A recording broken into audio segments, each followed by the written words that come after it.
Hi dears, എല്ലാവർക്കും പുതിയ വീഡിയോയിലേക്ക് സ്വാഗതം. ഇന്ന് രാവിലത്തെ വിശേഷങ്ങളല്ല കേട്ടോ. രാവിലെ ബ്രേക്ക്ഫാസ്റ്റൊക്കെ കഴിഞ്ഞിട്ടുണ്ട്. രാവിലെ തന്നെ മോൻ്റെ സ്കൂൾ ബസ്സൊക്കെ വന്ന് അവനെ സ്കൂളിലേക്കൊക്കെ പറഞ്ഞു വിട്ടൊക്കെ കഴിഞ്ഞ് ഒന്ന് റിലാക്സ് ചെയ്യാൻ വേണ്ടിയിട്ട് ഇങ്ങനെ സിറ്റ് ഔട്ടിലിരിക്കുന്നതാണ്. അപ്പോൾ എടുത്ത വീഡിയോ കേട്ടോ. അപ്പോൾ ഇപ്പോൾ ഒരു മഴ കഴിഞ്ഞ് തോർന്ന് നിൽക്കുന്ന സമയമാണ്. രാവിലെ തന്നെ ഒരു മഴയൊക്കെ ഉണ്ടായി.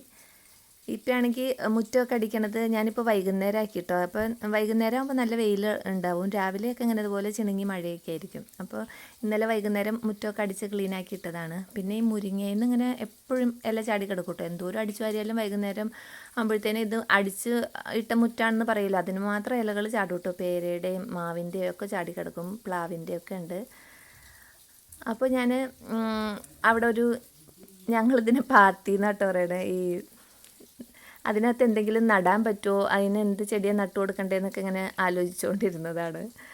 പിന്നെ അതൊക്കെ കഴിഞ്ഞ് ബ്രേക്ക്ഫാസ്റ്റ് കഴിഞ്ഞാൽ പാത്രങ്ങളൊക്കെ കഴുകാനുണ്ടായി, വീടൊക്കെ അടിച്ചു വരാനൊക്കെ ഉണ്ടായി. അതെല്ലാം കഴിഞ്ഞ് കഴിഞ്ഞപ്പോൾ ക്ഷീണിച്ചു. അപ്പോൾ മാമ്പഴം വാങ്ങിയതുണ്ടായിട്ടോ. അപ്പോൾ അന്ന് അത് ചെത്തിയെടുക്കാനാണ്. അപ്പോൾ ഇത് കണ്ട് ഇങ്ങനെ ഒരു പീലർ ഉണ്ടെങ്കിൽ നമുക്ക് പറഞ്ഞ നേരം കൊണ്ട് മാമ്പഴത്തിൻ്റെ ആയാലും ഏത് പച്ചക്കറിയുടെ ആയാലും തോല് ചെത്തിയെടുക്കാൻ പറ്റും കേട്ടോ. പറഞ്ഞ സമയം മതി, പെട്ടെന്നാവും. കത്തി വെച്ച് നമ്മൾ തോലൊക്കെ കളയുമ്പോഴത്തേനും ഒരുപാട് സമയം പിടിക്കും. ഇതാകുമ്പോൾ പെട്ടെന്ന് കഴിയും. അങ്ങനെ അതൊക്കെ കഴുകി ചെത്തി പുളിയൊക്കെ വെച്ചിട്ടുണ്ട് കേട്ടോ മാങ്ങ. അപ്പോൾ ഈ മാങ്ങയാണെങ്കിൽ മധുരമുണ്ട്, പുളിയാണ് കൂടുതൽ, ആ ഒരു ടൈപ്പാണ്. അപ്പോൾ പിന്നെ ഉപ്പും മുളക് പൊടിയും കൂടി ഒരു പാത്രത്തിൽ മിക്സ് ചെയ്തെടുത്തിട്ട് അതിൽ ടച്ച് ചെയ്ത് കഴിച്ചപ്പോൾ അടിപൊളിയായിരുന്നു കേട്ടോ. പിന്നെ ഇതിപ്പോൾ ചക്ക കഴിഞ്ഞ ദിവസം വീട്ടിൽ പോയപ്പോൾ, പെരുന്നാളിൻ്റെ അന്ന് വീട്ടിൽ പോയപ്പോൾ കൊണ്ടുവന്നതാണ്. എന്നിട്ട് ഞാനത് ഉരിഞ്ഞിട്ട് ഫ്രിഡ്ജിൽ വെച്ചേക്കായിരുന്നു. അപ്പോൾ അത് ഇന്നലെ ചെയ്ത് വെച്ചു. അപ്പോൾ ഇനി അതുകൊണ്ട് അടയുണ്ടാക്കാമെന്ന് വിചാരിച്ചിട്ട് ഞാനിപ്പോൾ അത് പുറത്തെടുത്തതാണ്. പിന്നെ ആ ചക്ക ഞാൻ മിക്സിയുടെ ജാറിലേക്ക് കുറേശ്ശെ ഇട്ടിട്ട് ഒന്ന് അടിച്ചെടുക്കാം കേട്ടോ. അതിൻ്റെ കൂടെ തന്നെ ശർക്കര പാനിയാക്കാനായിട്ടും വെച്ചിട്ടുണ്ടായി. പിന്നെ അടിച്ചെടുത്ത ചക്ക ഞാൻ ഒരു പാത്രത്തിലേക്ക് ഒഴിച്ചു കൊടുക്കുകയാണ്. ഇതെല്ലാം ഒഴിച്ച് കഴിഞ്ഞിട്ട് പിന്നെ അതിലേക്ക് ആവശ്യത്തിന് അരിപ്പൊടിയും കൂടി ഇടാം. അപ്പോൾ ഈ വർഷം ഇതുവരെയും അട കഴിച്ചിട്ടില്ല കേട്ടോ. അപ്പോൾ ആദ്യമായിട്ട് ഈ വർഷത്തെ അട ഉണ്ടാക്കണതാണ്. ചക്ക എല്ലാ വർഷവും ഒരു പ്രാവശ്യമെങ്കിലും ഒരു അട കഴിച്ചില്ലെങ്കിൽ ഒരു സമാധാനമില്ല കേട്ടോ. ഒരു ചക്കയുടെ കാലം കഴിഞ്ഞു പോകുമ്പോൾ അട കഴിച്ചില്ലല്ലോ എന്നൊരു തോന്നലാണ്. അപ്പോൾ ഇത്തവണത്തെ അട ഇപ്പോഴാണ് ഉണ്ടാക്കാൻ പറ്റിയത്. ചക്ക ഞാൻ ഇവിടെ പ്ലാവ് എന്ന് പറഞ്ഞാലും അതിനകത്ത് ചക്കയുള്ള പ്ലാവില്ല കേട്ടോ എനിക്ക്. ഞാനൊരു തൈപ്ലാവ് നട്ടേക്കണതാണ്. അതിന് എന്നാണോ കായ്ക്കണത് അതിന് മുമ്പ് തന്നെ അത് വെട്ടുകയും ചെയ്യും. ഇവിടെ ഞാൻ പറയാറില്ലേ, ഞങ്ങളുടെ വീടിൻ്റെ മുകളിൽ ഇങ്ങനെ കമ്പി പോയിട്ടുണ്ട്, ടവർ ലൈൻ. അപ്പോൾ അതുകൊണ്ട് തന്നെ ഒരുപാട് ഉയരത്തിലേക്ക് ഇതിനെ വിടാനും പറ്റില്ല. അപ്പോൾ അതുകൊണ്ട് ഇടയ്ക്കിടയ്ക്ക് കട്ട് ചെയ്യണോണ്ട് ഇതിനകത്ത് കായ ഉണ്ടാവാറില്ല കേട്ടോ.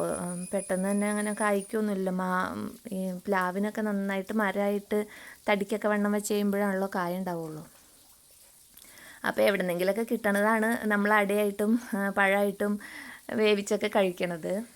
അപ്പോൾ ഇതിപ്പോൾ അരിപ്പൊടി ഇട്ട് അതിലേക്ക് നമ്മുടെ ശർക്കര പാനിയാക്കിയത് അരിച്ച് ഒഴിച്ചു കൊടുത്തിട്ടുണ്ട്. പിന്നെ കുറച്ച് തേങ്ങാക്കൊത്ത് നെയ്യിൽ മൂപ്പിച്ചെടുത്തായിരുന്നു. അതിലേക്ക് ഏലക്ക പൊടിച്ചതും ഒരു 3-4 ജീരകം കൂടി ഇട്ട് കൊടുത്തിട്ടുണ്ട്. അതും കൂടി ഇതിലേക്ക് ഇട്ടിട്ട് നന്നായിട്ട് മിക്സ് ചെയ്ത് വെച്ചു.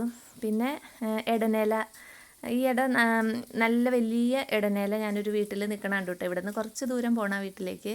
അപ്പോൾ എൻ്റെ വീടിൻ്റെ തൊട്ട് പുറകിൽ അപ്പുറത്തെ വീട്ടിലെ പറമ്പിൽ ഇടനേലുണ്ട്. ഞാനത് കാണിച്ചിട്ടുണ്ട് നിങ്ങളെ. അത് വലിയ മരമാണ്. അത് പൊട്ടിച്ചെടുക്കാൻ ഭയങ്കര പാടുമാണ്. അതിൻ്റെ ഇലയാണെങ്കിലും കുഞ്ഞു കുഞ്ഞു ഇലകളാട്ടോ. അപ്പോൾ ഇതാണെങ്കിൽ നല്ല വലിപ്പമുള്ള നല്ല ഇലകൾ ഞാൻ കണ്ടു വച്ചിട്ടുണ്ടായി. പെരുന്നാളിന് എൻ്റെ വീട്ടിൽ പോയപ്പോൾ ഞാൻ അവിടെ നിൽക്കണത് കണ്ടായിരുന്നു കേട്ടോ. പിന്നെ ഞാൻ ആ വീട്ടിൽ പോയിട്ട് അവരോട് ചോദിച്ച് മേടിച്ചുകൊണ്ട് വന്നതാണ്. ഇനി അതിലേക്ക് നമുക്ക് ഒരു സ്പൂൺ വെച്ചിട്ട് പരത്തി കൊടുക്കാം. അപ്പോൾ ഈ അട പുഴുങ്ങിയെടുക്കണത് എന്തായാലും ഈ ഇടനേലയിലാവണം കേട്ടോ. അപ്പോഴാണ് ആ അടയ്ക്ക് അടയുടേതായ ഒരു സ്മെല്ല് കിട്ടുള്ളൂ. ഒരു പ്രത്യേക സ്മെല്ലാണ്. വാഴയിലയിലൊക്കെ അട ഉണ്ടാക്കുമെങ്കിലും ഈ ഇടനേലയിൽ അട ഉണ്ടാക്കുമ്പോഴാണ് അട കഴിച്ചു എന്ന് തോന്നുള്ളൂ കേട്ടോ. അത്ര സ്മെല്ലാണ്. അപ്പോൾ അത് ഞാനിങ്ങനെ സ്പൂൺ കൊണ്ട് തന്നെയാണ് പരത്തി പാകത്തിനാക്കി വെച്ച് കൊടുത്തിട്ടുണ്ട്. ഇനി ഇത് നമുക്ക് ബാക്കിയും കൂടി മൊത്തം ഞാൻ പരത്തി എടുത്തിട്ട് ഇഡ്ഡലി ചെമ്പിൽ വെച്ചിട്ട് ആവി കയറ്റിയാൽ മതി. അപ്പോൾ അട ഉണ്ടാക്കുകയാണെങ്കിൽ പിന്നെ ഇന്നിപ്പോൾ ഉണ്ടാക്കിയാലും ഇത് 2 ദിവസത്തേക്കൊക്കെ ഇരുന്നോളൂ കേട്ടോ. കേടായൊന്നും പോവില്ല. ഇനിയിപ്പോൾ അഥവാ കേടാവുമെന്ന് തോന്നുകയാണെങ്കിൽ ഫ്രിഡ്ജിലേക്ക് വെച്ചാൽ മതി. അപ്പോൾ ഒരാഴ്ചയിൽ കൂടുതൽ ഇരുന്നോളൂ.